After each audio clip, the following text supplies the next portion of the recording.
Kita dengarkan dua buah dalil yang diangkat oleh Syekh Muhammad rahimahullah.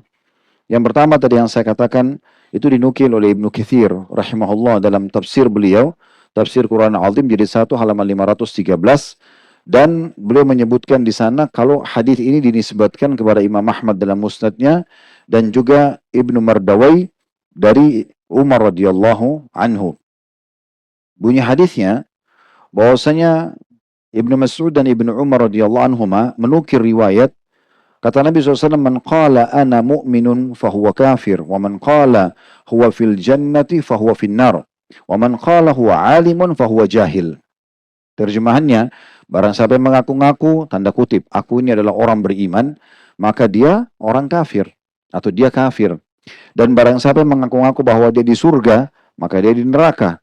Dan barang siapa yang mengaku-ngaku bahwa dia adalah orang yang berilmu, maka ketahuilah dia adalah orang yang bodoh. Dia adalah orang yang bodoh. Namun setelah kami telusuri hadis ini, memang hadis ini lemah, ya, dilemahkan oleh para ulama. Namun di sini Syekh Muhammad atau penulis pentahkik buku ini, bukan Syekh Muhammad ya, yang mentahkik bukunya, mengatakan bahwasanya di footnote-nya, di footnote nomor 161 di bawah, At-Tabarani juga meriwayatkan dalam kitab Al-Awsat secara ringkas. Dan itu marfu atau sampai kepada Nabi SAW dari hadis Ibnu Umar radhiyallahu anhuma, lafadznya man qala ana alimun fahuwa jahil. Dan siapa yang mengaku-ngaku bahwasanya dia seorang alim, maka dia jahil. Maka dia jahil. Dan di sini hadis ini didhaifkan oleh Syalban dalam dhaif At-Targhib di nomor 112 ya. Baik, untuk hadis ini kita tinggalkan dulu karena dia lemah, kita akan pindah ke hadis sahih yang kedua. Nanti akan kita hubungkan ini dalam bahasan nanti dalam syarahnya. Karena hadis ini juga tidak bisa kita tinggalkan begitu saja karena dia sangat erat hubungannya dengan hadis yang kedua walaupun berbeda lafaz ya. Kita akan fokus ke hadis kedua sekarang, hadis Bukhari Muslim, ini hadis sahih. Di mana Nabi SAW bersabda, "Laisa min rajulin idda'a ila ghairi abihi wa huwa ya'lamuhu illa kafar. Wa man idda'a ma laysa lahu falaysa minna wal yatabawwa maq'adahu minan nar. Wa man rama musliman bil kufri aw qala ya aduwallah wa laysa kadzalika illa hara alaihi." Tidaklah seseorang yang menisbatkan diri kepada selain bapaknya atau ayahnya, padahal dia tahu bapaknya yang sebenarnya, melainkan dia telah kufur. Dan barang siapa yang mengaku-ngaku yang bukan miliknya, maka dia tidak di atas jalan kami, atau bukan golongan kami. Dan hendaklah dia memilih tempatnya di neraka. Dan barang siapa menuduh seorang muslim dengan kekufuran, atau mengatakan wahai musuh Allah, tanda kutip, padahal dia tidak demikian, melainkan tuduhan itu akan kembali kepada pengucapnya. Akan kembali kepada pengucapnya. Ini kurang lebih hadis yang sahih yang kita akan fokus bahas. Kemudian insya Allah baru kita nanti hubungkan dengan hadis yang sebelumnya. Kita akan masuk teman-teman sekalian di penjelasan hadis ini. Dan kita sudah bilang tadi hadis ini hadis sahih sebagaimana dikatakan oleh atau diriwayatkan oleh Bukhari dan Muslim. Yang pertama, potongannya, laisa min rajulin idda'a li ghairi abihi wa huwa ya'lamu illa kafar. Tidaklah seseorang lelaki pun atau seseorang yang mengaku bapak kepada orang yang bukan bapaknya atau menisbatkan diri kepada selain bapaknya padahal dia tahu kecuali dia kafir. Yang kita garis bawahi dulu makna kekufurannya. Di sini bisa mewakili dua makna kafir.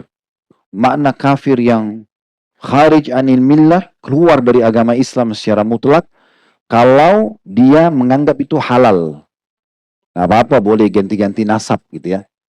Padahal dia tahu ini ayahnya, tapi nggak apa-apa diingatkan, nggak boleh loh, akhi, ukhti, nggak boleh nisbatan. Nggak apa-apa, itu kan mau saya terserah gitu. Misalnya, dia kayak menghalalkannya. Mirip kalau orang berzina, zina itu bisa pada tingkat orang kufur, dan bisa tingkat masuk dosa besar saja. Kufur kapan? Kalau dia halalkan zina.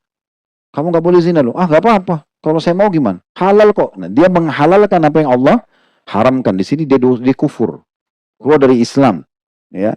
Tetapi kalau dia melakukannya dalam kondisi dia yakin itu dosa, cuma dia lalai, maka itu dosa besar. Jadi kita bisa bandingkan di situ ya. Di sini makna kufurnya, kalau dia menganggap kehalalan bolehnya penisbatan nama kepada selain ayahnya, dan dia tahu itu, kalau ini adalah ayahnya lalu dia sengaja, maka itu jadi kufur yang sebenarnya. Atau Di sini kalau dia tahu sebenarnya ayahnya, tapi dia tidak menghalalkannya. Ya. Dia cuma ganti nama, mungkin karena tenar di masanya dia, di lingkungan dia, atau karena dia hanya malu menisbatkan nama kepada ayahnya, karena ayahnya misalnya orang miskin, orang tidak berpendidikan. Tapi dia tidak menganggap itu halal buat semua orang boleh lakukan, gitu kan? Maka itu berarti dosa besar. Nah ini dulu makna kekufuran di sini. Ya, ini sejalan dengan sabda Nabi SAW tentang wanita di dalam hadis Bukhari yang lain. Ya, di mana Nabi SAW waktu ceramah di hadapan para wanita, beliau mengatakan, "Uritun nara faida aktsaru ahlihan nisa." Aku diperlihatkan neraka dan mayoritas penduduknya, penghuninya adalah para kaum wanita. Lalu sebagian sahabat bertanya, ya, kenapa kami ya Rasulullah? Kata Nabi SAW, yakfurna, qila ayakfurna billah, qala yakfurna al-ashir. Karena mereka kufur. Maka para perempuan bertanya, ya Rasulullah, kufur kepada Allah kah? Kata Nabi SAW, bukan. Kufur kebaikan suami. Ya. Wa yakfurnal ihsan. Dan juga kufur terhadap kebaikan pemberian-pemberian suaminya. Lau ahsanta ila ihdahunna dahar. Kalau engkau telah berbuat baik kepada salah seorang di antara mereka sampai setahun atau seabad pun, thumma ra'at minka syai'a, lalu dia melihat sesuatu kekurangan darimu, qalat ma ra'aitu minka khairan qat. Saya tidak pernah lihat kebaikan dari sisimu. Jadi kalau ada istri yang seperti ini tipenya, kebaikan suami sekian tahun semuanya dikecilkan di mata dia, kemudian dianya malah melihat mencari kesalahannya saja, maka orang ini dianggap kufur. Tapi kufurnya di sini adalah kufur yang kedua. Dia kufur yang kedua, dosa besar. Tapi tidak keluar dari Islam. Nah, seperti itu pemahamannya. Ini maknanya di sini ya. Kemudian kita kembali kepada hadis tentang masalah tidaklah seseorang itu menisbatkan diri kepada selain orang tuanya kecuali dia akan kufur ya. Karena di sini ulama mengatakan kalau orang menisbatkan diri kepada selain ayahnya sementara dia tahu itu adalah ayahnya, ini adalah penghapusan nasab. Berarti dia hapus nasab dia dan Allah yang membuat jalur nasab dia ke orang itu. Kita kan nggak bisa milih ya. Saya nggak mau ayah ini, saya nggak mau ibu itu. Lahir ini ayah, ini ibumu. Bagaimanapun keadaannya harus kita terima. Sebagaimana kita lahir, orang tua kita harus terima. Bagaimanapun keadaan kita, mau sehat, mau cacat, mau laki-laki, mau perempuan, ya harus ini anak kamu, kan gitu. Itu tidak bisa kita pungkiri. Jadi kalau ada orang yang tidak akui orang tuanya, di sini ayah. Kenapa disebutkan ayah? Karena ayah penisbatan nasab padanya. Allah mengatur itu ya. Walaupun ibu hamil 9 bulan, ya mengandung kita, menyusui kita, tapi tetap saja pemilik sperma adalah bibit aslinya manusia ada pada ayah. Makanya dinisbatkan pada dia. Dan ini pernah kita singgung dalam bab bakti pada orang tua.